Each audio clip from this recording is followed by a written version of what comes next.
반갑습니다. 제대로 박사 TV의 재성우입니다. 제가 얼마 전에 5월 10일, 2022년 5월 10일 윤석열 대통령이 취임하는 그 날짜에 소득세법 시행령이 발표가 되었습니다. 우리는 기존에 양도소득세, 다주택자들의 양도소득세 중과가 한시적으로 해제되는 그 한 가지만 아마 발표를 할 줄 알고 있었는데, 그와 더불어 두 가지가 더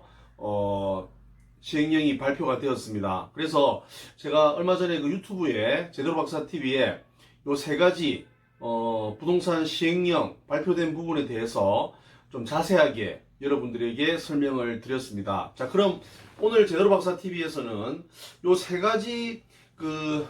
부동산 소득세법 시행령 이 부분이 과연 부동산 시장에 어떤 영향을 미칠 것인지, 이 시행령 발표로 인해 가지고 부동산 시장에 많은 영향을 미칠 것인지, 아니면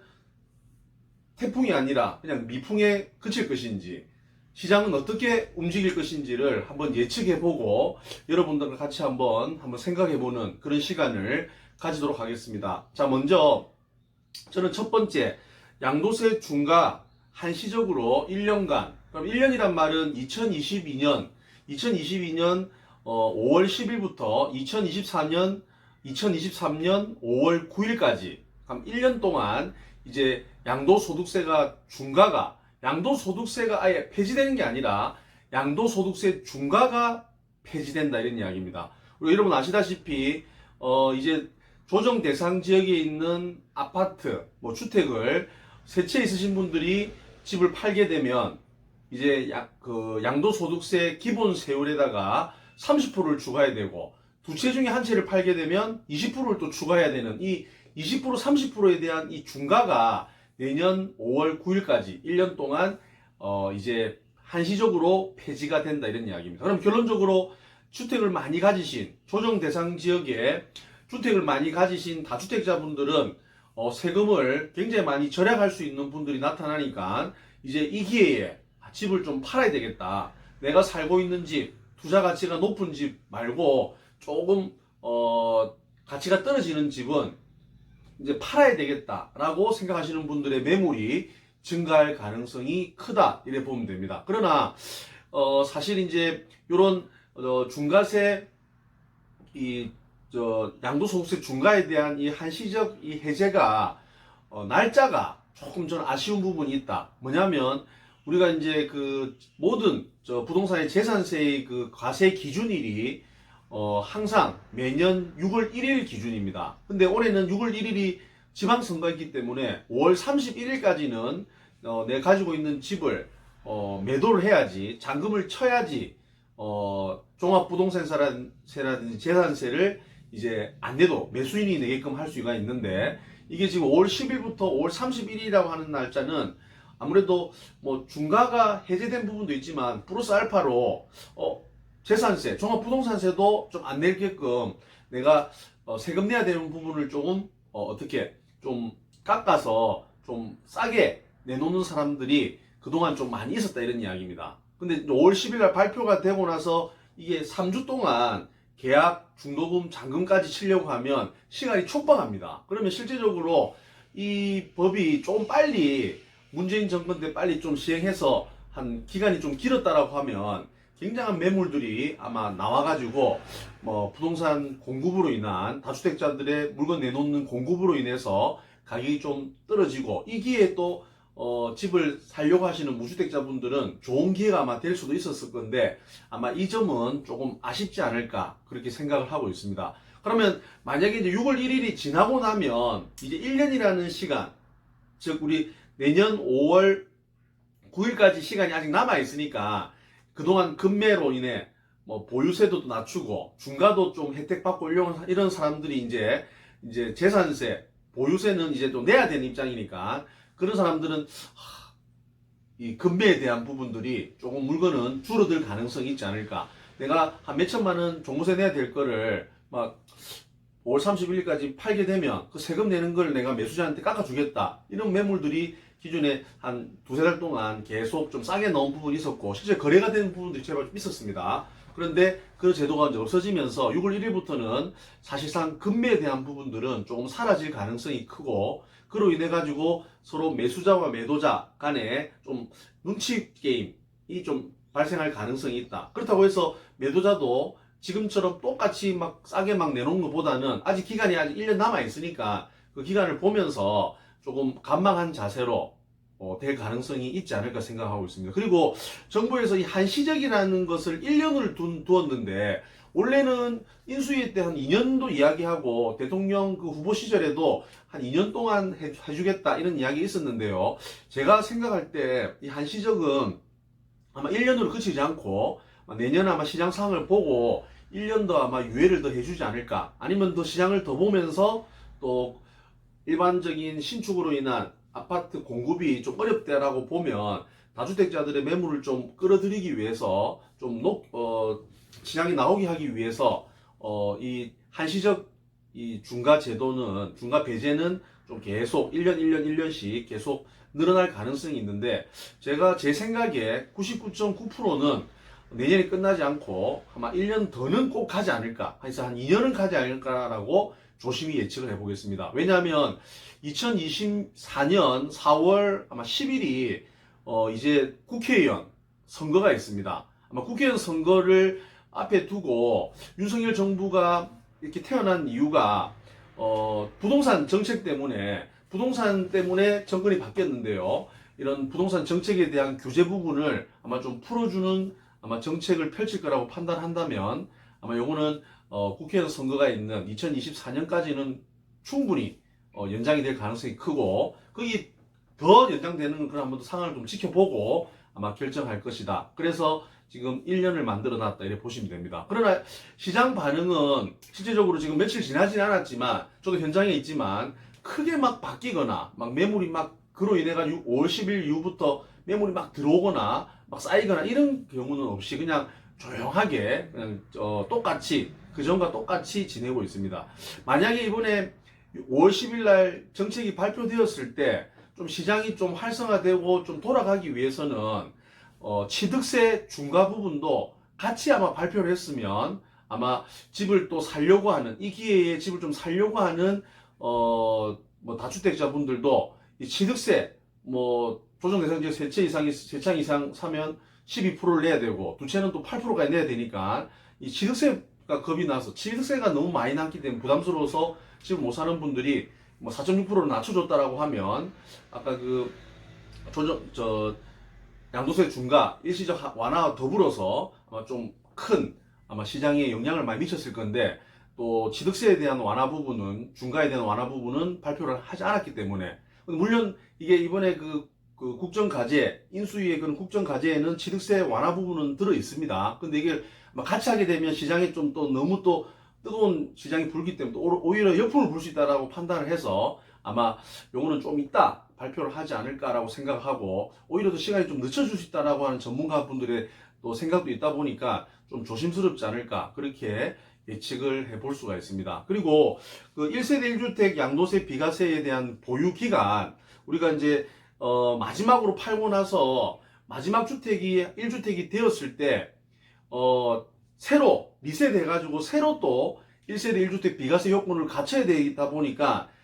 이 집을 팔고 싶어도, 비과세로 팔고 싶어도 또 2년을 거주하고 2년을 또 지역에 따라 또 보유해야 되다 보니까 이런 어려움이 있었습니다. 그러나 이게 이제 5월 10일부로 완전히 이거는 바뀌게 되면서 이제 1세대 1주택, 마지막으로 1세대 1주택 남으신 분들은 바로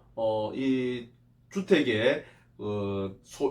보유기간, 거주기간이 이제 2년이 넘어간다라고 하면 바로 시장에 내놓아도 팔아도 이제 비과세가 될 수 있기 때문에, 그런 2주택자분들, 3주택자분들, 다주택자분들의 그런 매물들이 시장에는 좀 나오지 않을까, 그렇게 예측을 하고 있습니다. 정부에서도 이 정책을 펼치는 이유가 너무 과도한 이런 좀 불편함 때문에 다주택자들의 매물이 좀 늦게 나오고 좀 안 나오는 부분에 대해서 좀 활성화시키기 위한 법이기 때문에 아마 그런 제도를 추가로 아마 발표를 했다라고 보시면 되고요. 그 다음에 일시적 2주택자들,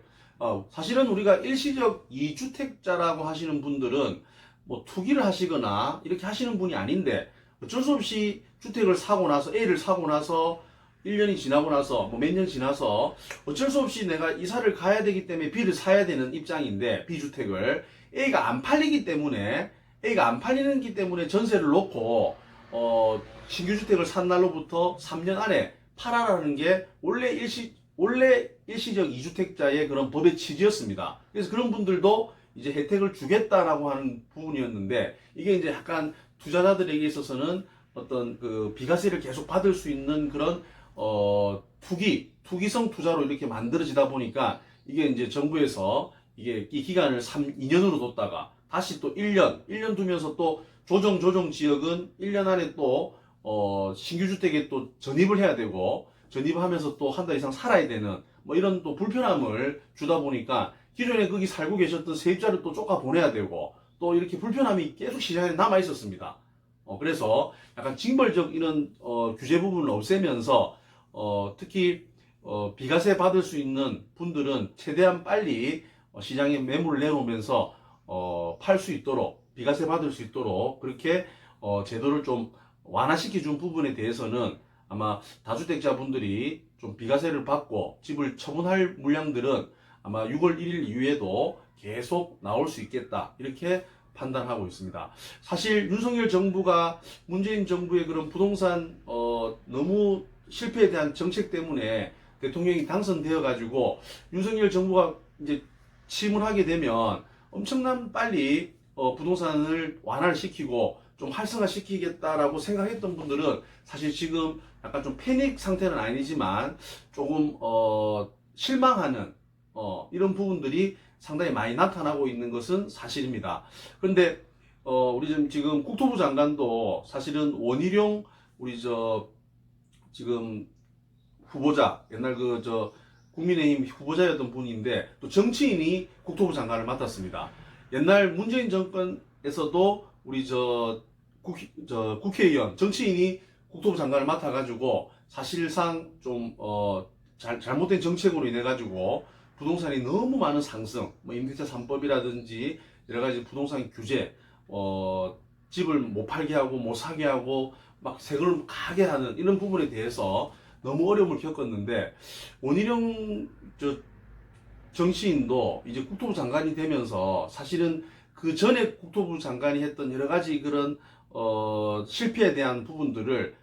무조건 생각을 하고 있을 것 같거든요. 그럼 결론적으로 자기도 좀 뭔가 완화를 시키고 좀 정책을 좀 시장에 어떤 좋은 시그널을 확 주면서 활성화하고 싶은데 이게 또 역효과를 해가지고 부동산 가격이 막 상승을 시키고 또 부동산이 막 너무 막 폭등을 하게 된다라고 하면 이 부메랑이 또 국토부 장관에게 또 들어간다라고 하면 앞으로 아마 큰 꿈을 가지고 있는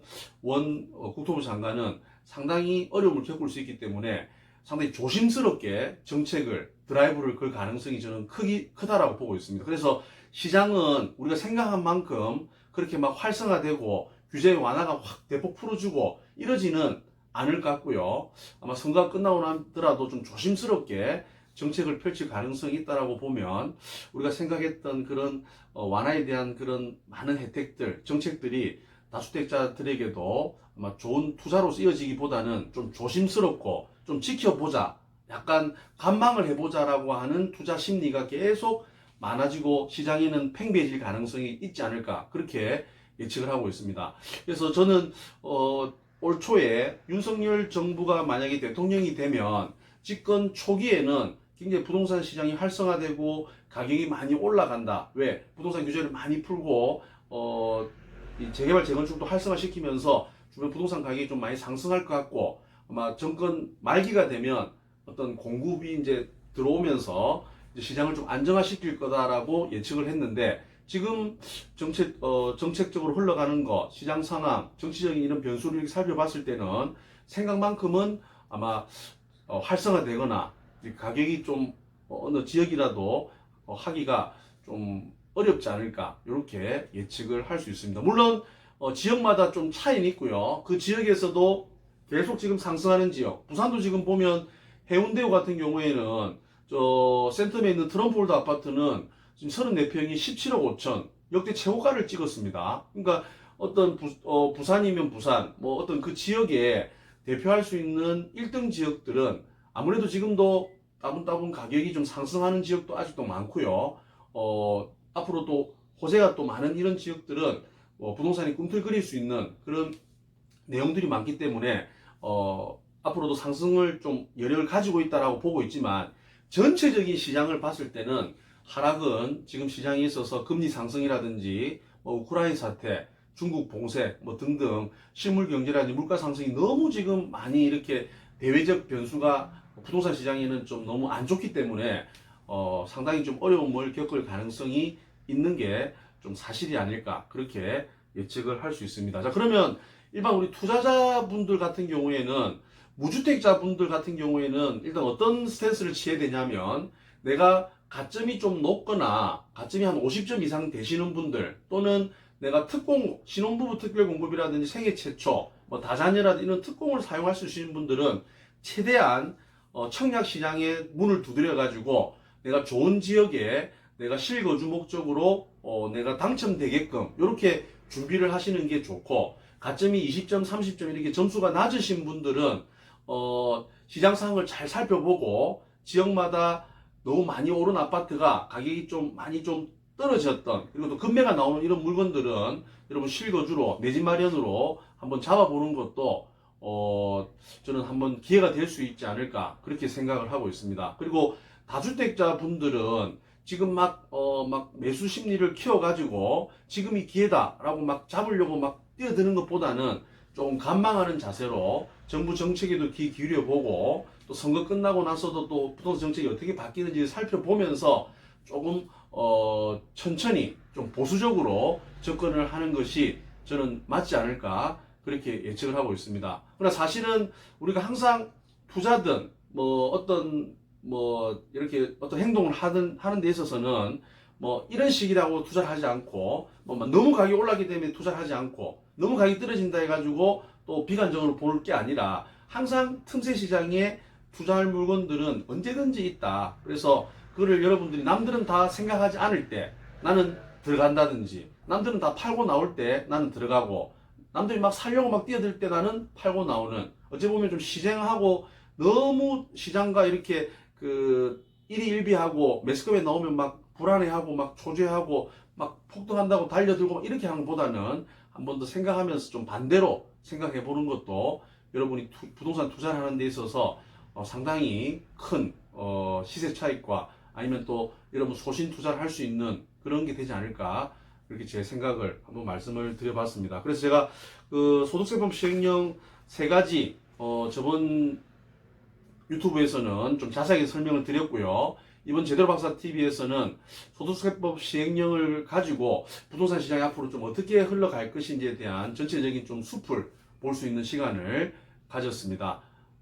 시청해 주셔서 감사합니다. 제대로 박사 TV였습니다.